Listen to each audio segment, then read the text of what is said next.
How to check GPU health on Windows computer.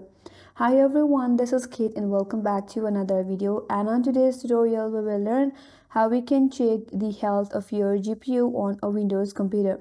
So without further ado, let's get started with this video. So you can check the health of your GPU on Windows computer using the Task Manager. So to open up Task Manager, you have to go to the search icon and click on it. And in the search bar, you can search for Task Manager. Now once you have opened up your Task Manager, navigate to your left hand side and from there click on Performance.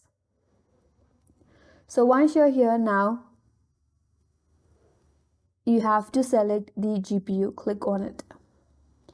After that, on your interface under this GPU, in this section, you can find all the usage details like the CPU utilization, its temperature, and the memory usage. So from here, you can have all the information regarding your GPU health on your Windows computer. And that's all for this video. Hope this video was helpful, and if you're new to our channel, consider subscribing. Thanks for watching and stay tuned for more videos.